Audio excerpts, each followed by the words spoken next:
So we will see into the various prophylaxis which are used in the HIV infection. Number one, the post-exposure prophylaxis. This is aimed to suppress the local viral replication prior to dissemination of the virus so that the infection is aborted.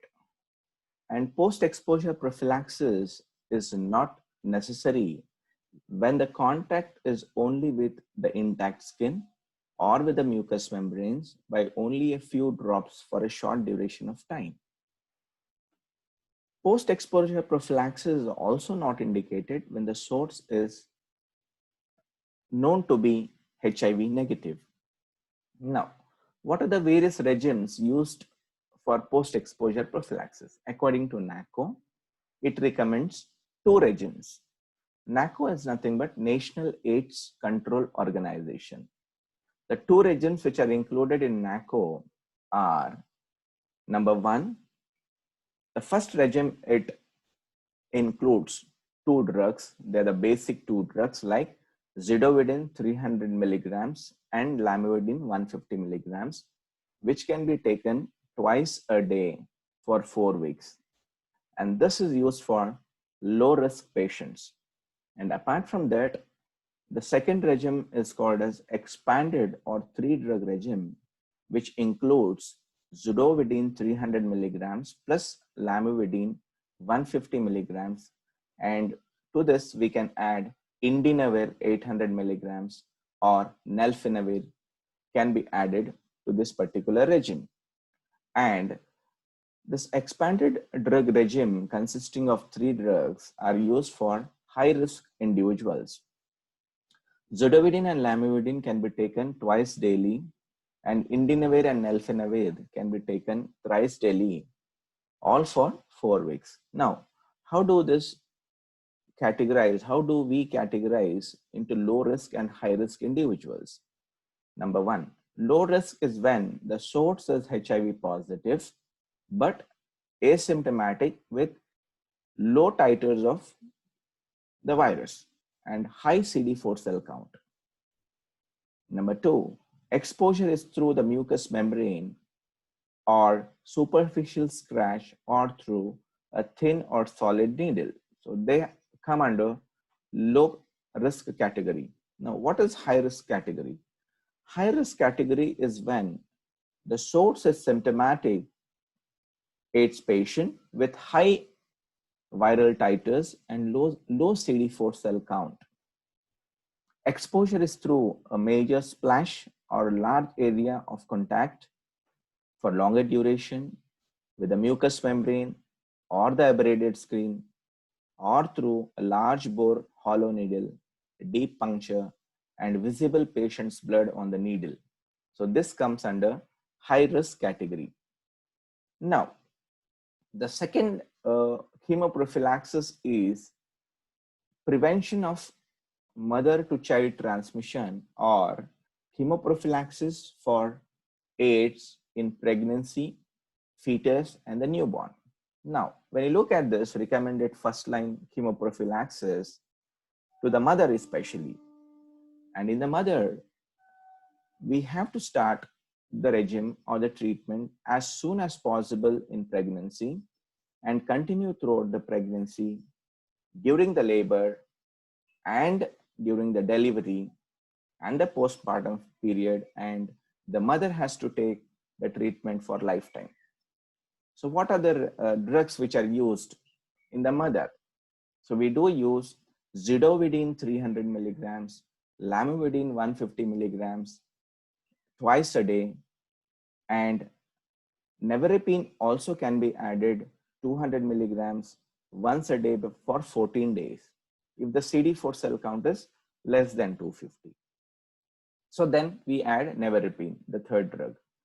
If there is no reaction with this regime, we can continue zidovudine and lamivudine and increase the dose of nevirapine to 200 milligrams per day, taken twice daily after 14 days. Up to 14 days, it is nevirapine 200 milligrams once daily.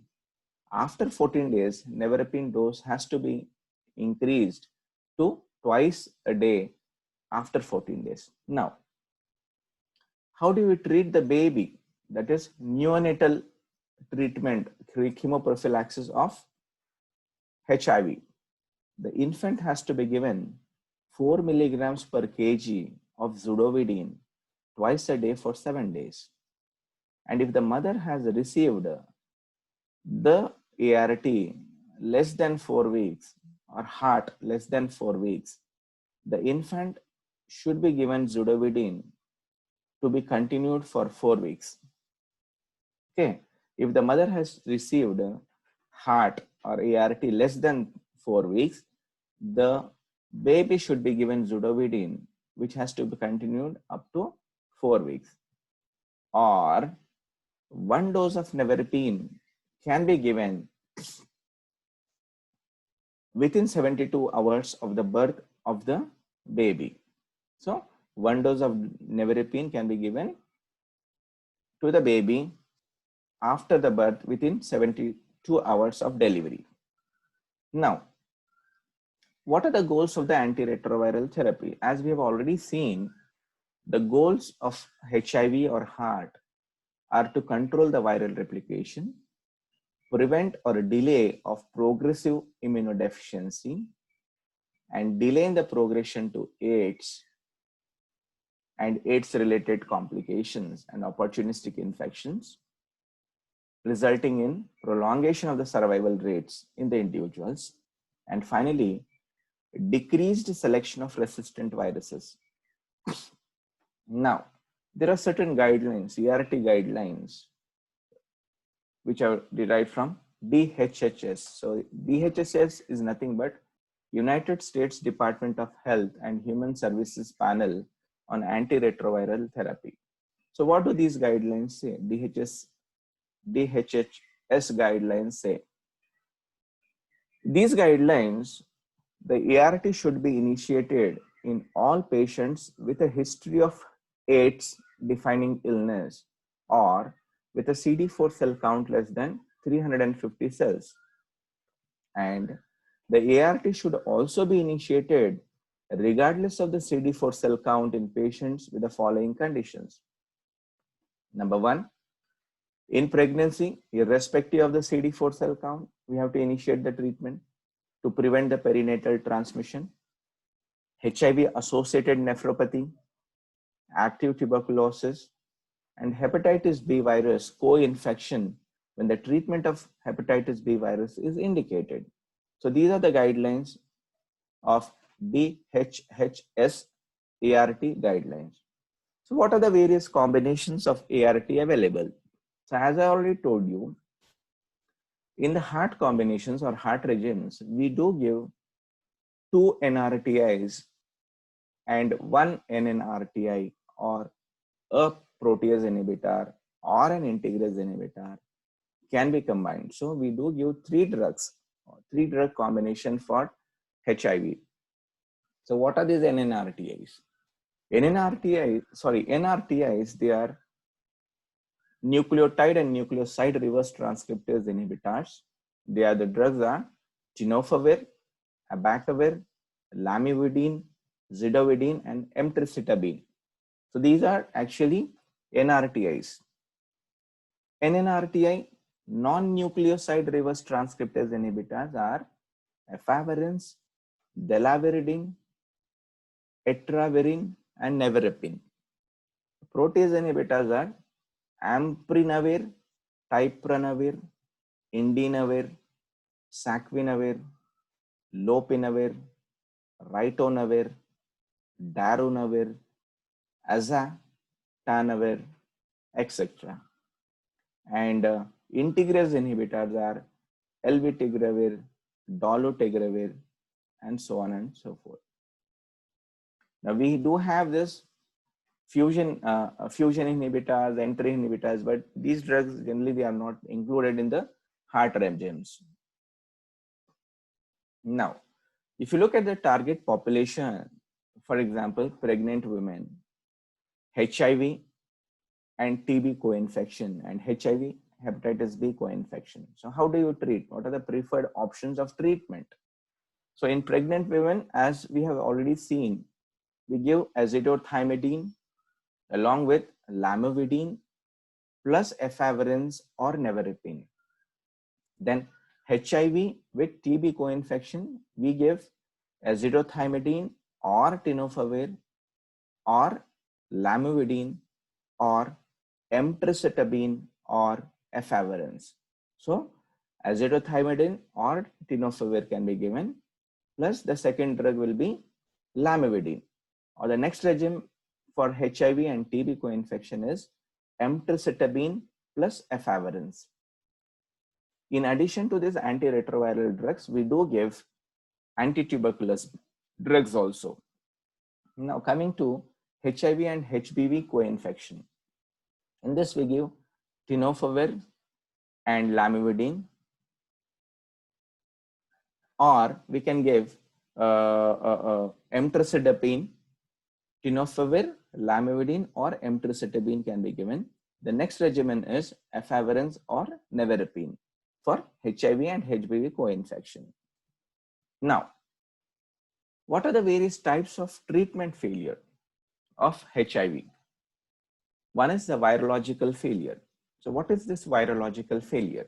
If the virus or if the viral load is not reduced to below 400 copies per ml after 3 months of ART, we say it is virological failure. Now, what is immunological failure? The immunological failure is where the CD4 cell count persistently falls below the baseline CD4 cell count. Number 2, the CD4 cell count fails to increase by more than 25 to 50 cells per microliter after 1 year of treatment. And number 3, there is an increase of 50% decline in the CD4 cell count from its highest level on the ART. These areas fall under immunological failure. Then what is clinical failure? The clinical failure of ART is when the patient has a new AIDS defining illness, that is a new WHO stage 3 or 4 condition after initiation of antiretroviral therapy. Now, there are certain indications or clinical indications to change the antiretroviral therapy due to toxicity of the drugs. So what are the symptoms and where do we require a change in the therapy? Number 1, severe nausea resulting in severe discomfort or minimal intake for more than 3 days. If this is the case, we need to change the treatment. Number 2, vomitings. Whenever there are severe vomitings of all foods or fluids within 24 hours, resulting in orthostatic hypotension or need for IV fluids, we need to change the drug therapy. Diarrhea. Whenever there's bloody diarrhea associated with blood, orthostatic hypotension, or a need of intravenous fluids, we need to change the drugs. Fever.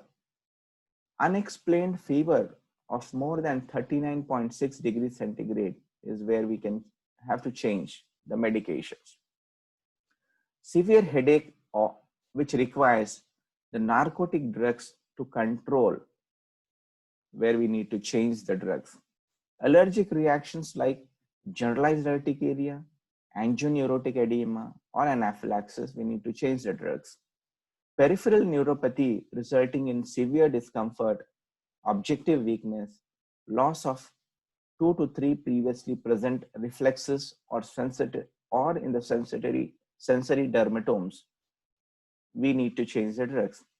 Fatigability, which results in reduction of normal activity to more than 50%, are the indications where we need to change the antiretroviral therapy. Now, certain serious adverse drug reactions with various drugs in the category, we will look into one by one, as we have already covered in the last lecture, but I thought it is a bit appropriate to even discuss this serious adverse drug effects, and how do we treat these adverse drug effects. All the NRTIs, nucleotide and nucleoside reverse transcriptase inhibitors, may result in development of lactic acidosis and fatty liver. They also cause lipoatrophy, that is loss of subcutaneous fat. Anemia, very commonly seen with azithromycin or zidovudine. Pancreatitis is seen with didanosine. Neuropathy is seen with didanosine and stavudine. The starred ones are potentially life-threatening, and the side effects are more in this particular sequence.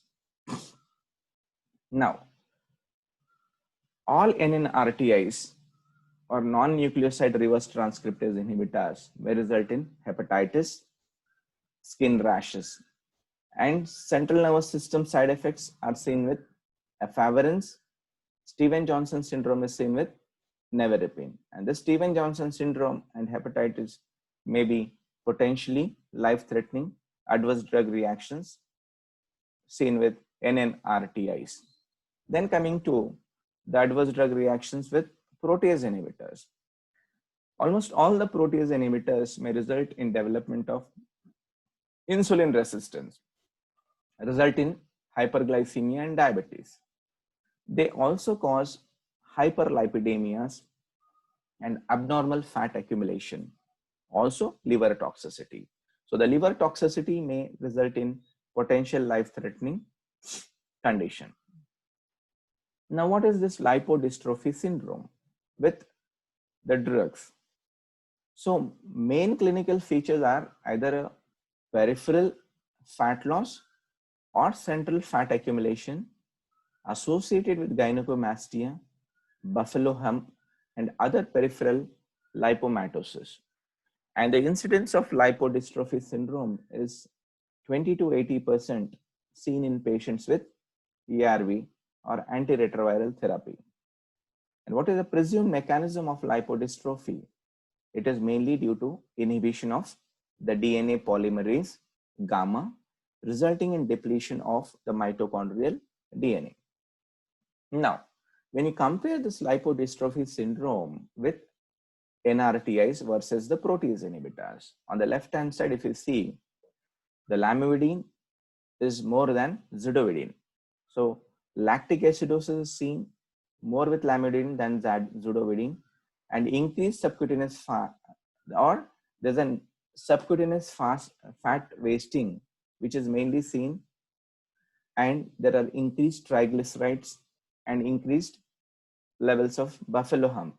The buffalo hump and increased subcutaneous fat wasting are mainly seen with the lamivudine and zidovudine. When you look into the protease inhibitors, they cause increase in the intra-abdominal fat, increased cholesterol, increased triglycerides, and increase the insulin resistance. So on the one hand, that is the NRTIs, we see lactic acidosis, increased subcutaneous fat wasting, increased triglycerides, and buffalo hump.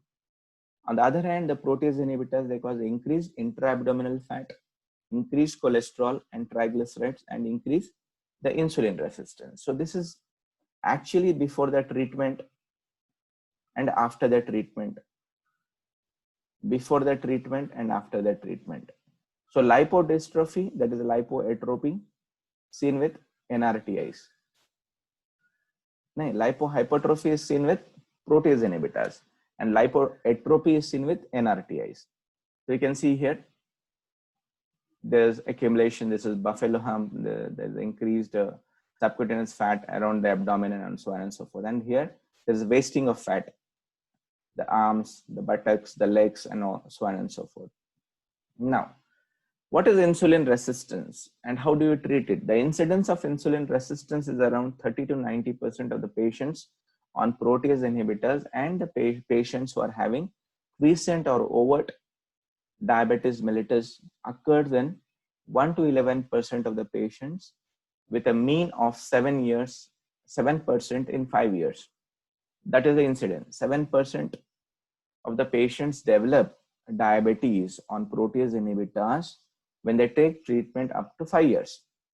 So how do we screen this insulin resistance? It can be screened by random blood glucose assessment, fasting blood glucose assessment, and glycosylated hemoglobin or HbA1c after 2 to 3 months of the start of protease inhibitors, the baseline regimen. And the risk of insulin resistance is risk of development of atherosclerosis and cardiovascular disease. Now, how do you treat this insulin resistance? There are standard drug regimens used for the treatment of type 2 diabetes and associated with lifestyle modification and exercise, physical activity. The two major classes of drugs available for the treatment are the insulin secretagogues, which are called as sulfonylureas, and insulin sensitizing agents like metformin, thiazolidine diones. They are also called as glitazones, like rosiglitazone, pioglitazone, troglitazone. So we generally use pioglitazone as insulin. It is a powerful insulin sensitizer. Metformin and pioglitazone are the powerful insulin sensitizers. Now, these metformin and glitazones or pioglitazone have the potential advantage of improving the insulin resistance and decreasing the visceral fat accumulation. So if the insulin resistance is very high, we can go for a therapeutic switch to non-protease inhibitor based antiretroviral agents. Then, how do we treat this hyperlipidemia?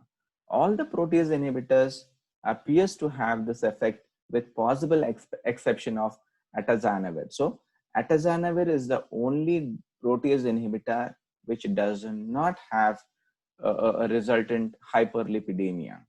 And this is observed within 2 to 3 months of the initiation of protease inhibitors based regime.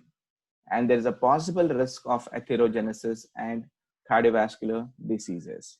How do you diagnose and treat these particular conditions?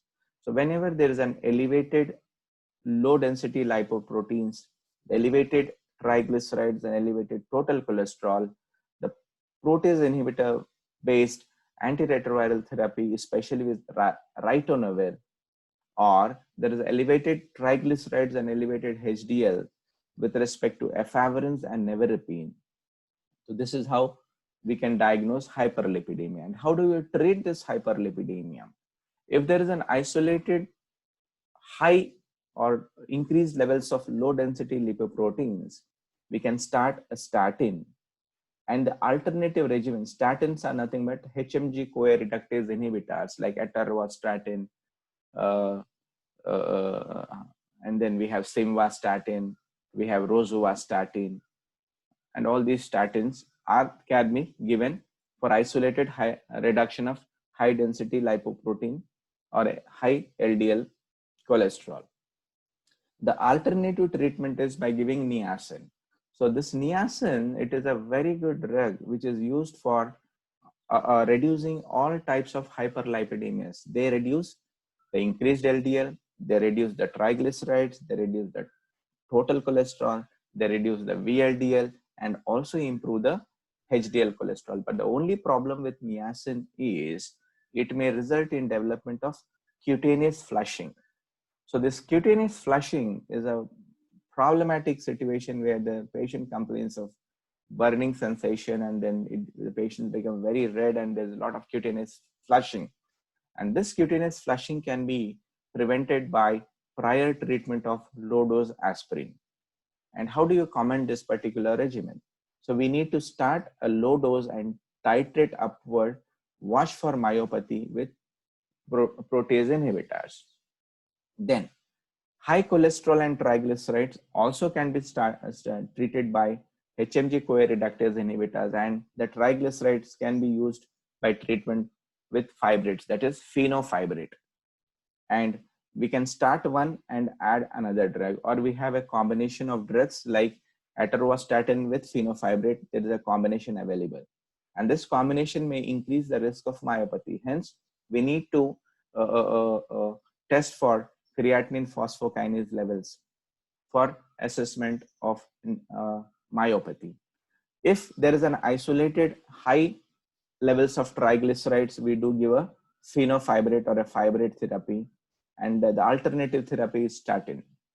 The combination may also increase the risk of myopathy. So what are the principles of HIV drug resistance? There are various mechanisms by which the drug resistance can occur.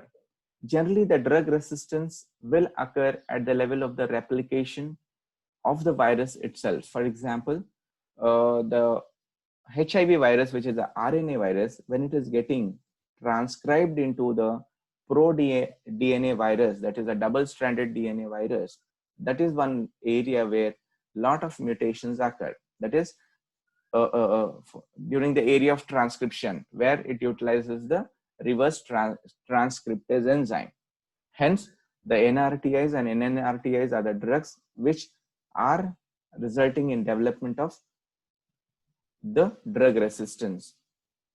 Now, the principles of drug resistance are due to results from changes occurring in the mutations in the genetic information in the virus. So as I told you, it occurs mainly during the period of transcription and during the period of integration.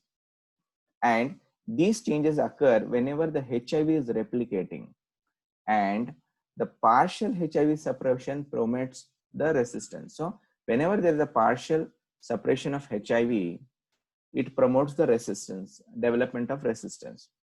And resistance can also be delayed by suppressing the virus completely. And the reverse transcriptase and protease are very flexible and they are highly mutable enzymes. So reverse transcriptase, even integrase and protease, they are highly flexible enzymes which are present in the virus, which can be highly mutable and result in development of drug resistance. So what are the various resistant mutations we come across? For some drugs like NNRTIs, like lamivudine, a single mutation causes high level of drug resistance, and the resistance to other drugs occurs very quickly. For other drugs, mostly NRTIs and protease inhibitors, many mutations occur before high level resistance is observed, and this resistance to these drugs occur very slowly or more slowly. Then there is another entity which is called as cross resistance. So this cross resistance is a type of resistance to one drug which can cause resistance to other drugs of the same class. For example, in NRTIs, there is a complete cross-class resistance. And NRTI, there is partial cross-class resistance. In protease inhibitors, partial cross-class resistance is seen, and it partly overcome by ritonavir, which is acting as a boosting drug. Now, there we come to the end of the talk with a slide again to show you what are the various drugs in the pipeline for the management of HIV in the future. New classes of drugs like maturation inhibitors like beverimat. Then we have CD4 receptor inhibitors, which are actually under what you call like the pipeline. They are 355, which are under investigation. There's vaccine development in progression. Then we have the newer fusion inhibitors like T1249, interleukin 2.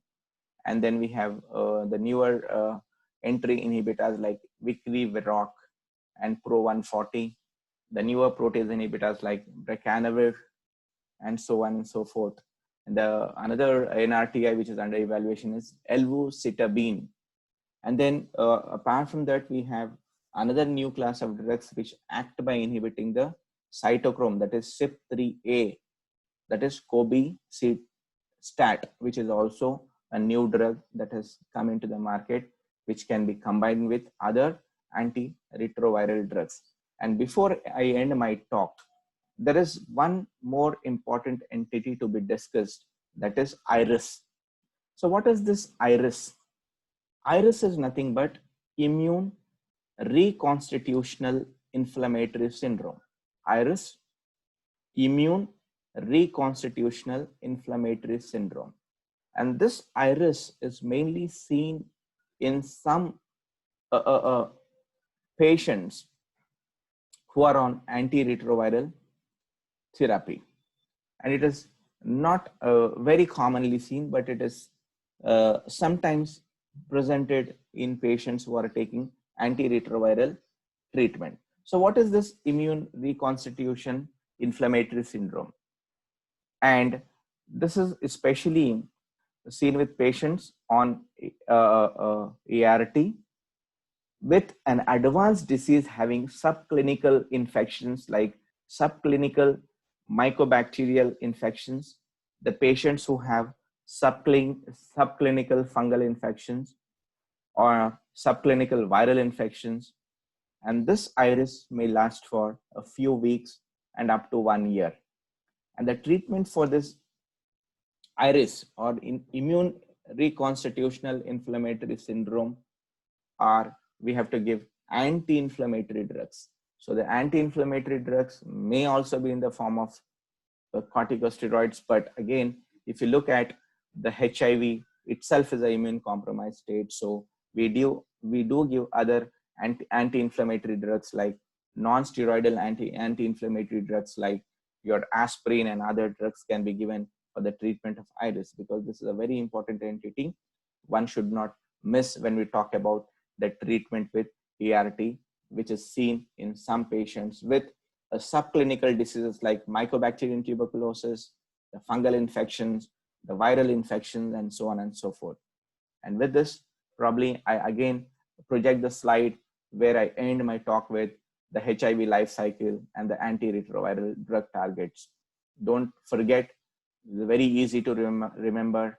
So reverse transcriptase inhibitors, NRTIs, NNRTIs, protease inhibitors, which act on the late replication cycle of the retrovirus. Then we have entry inhibitors, we have fusion inhibitors, then we have integrase inhibitors, then the maturation inhibitors are also coming into the market, and various drugs which are in pipeline for the treatment of HIV and AIDS.